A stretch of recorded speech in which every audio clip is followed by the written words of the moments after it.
केळी उत्पादक शेतकरी संघ यांच्यातर्फे आज दिनांक 14 जून रोजी सकाळी 11 वाजता जिल्हाधिकारी आयुष प्रसाद यांना विविध मागण्यांचे निवेदन देण्यात आले।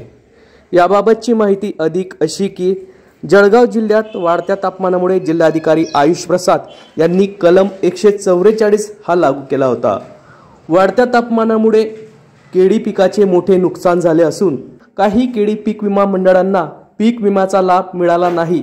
हा लाभ सर्वांना सरसकट देण्यात यावा, तसेच केळी पीक विम्याची रक्कम ही शेतकऱ्यांना मिळावी या मागणीसाठी जिल्हाधिकारी आयुष प्रसाद यांना विविध मागण्यांचे निवेदन महाराष्ट्र राज्य केळी पीक उत्पादक संघ च्या पदाधिकाऱ्यांतर्फे यावेळी देण्यात आले आहे।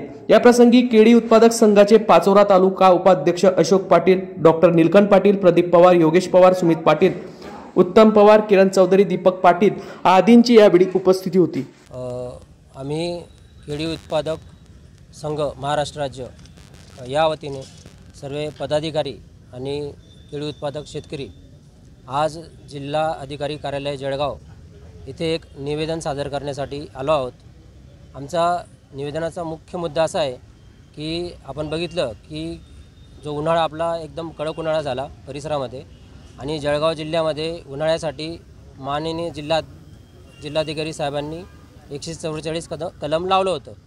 तर त्या अनुषंगाने आम्ही आमच्या केळीसाठी जे केळीचं जे नुकसान झालं आहे त्याच्यासाठी जो पीक विमा कंपनीचा विषय त्या विषयासंदर्भात आम्ही इथे आलो आहोत। आता आमचा मुख्य मुद्दा असा आहे की 140 कलम लागल्यावर सर्वीकडे जळगाव जिल्हाभर जर उष्णतेची लाट होती तर काही मंडळ हे केळी पीक विम्यापासून वंचित ठेवण्यात आले। तर सरसकट सर्व मंडळांना केळी विमा हा लागू व्हायला पाहिजे, सगळ्या शेतकऱ्यांना केळी विम्याची भरपाई मिळाली पाहिजे, ही आमची प्रमुख मागणी आहे।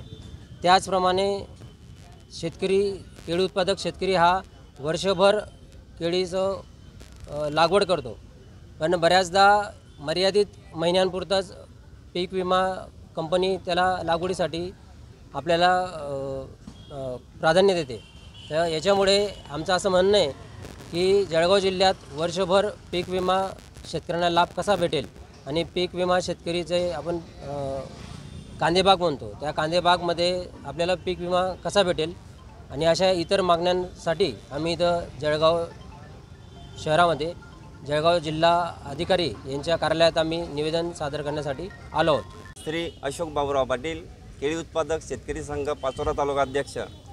माझी कलेक्टर साहेबांना एक नम्र विनंती आहे की 31 ऑक्टोबर नंतर पीक विमा शेतकऱ्याला मिळत नाही, तर माझी स्वतःची 20 नोव्हेंबरची लागवड आहे। तर मलासुद्धा नाही, जिल्ह्यातील सर्व शेतकऱ्यांना नाही, महाराष्ट्रातील सर्व शेतकऱ्यांना 12ही महिने पीक विमा मिळावा अशी माझी विनंती आहे।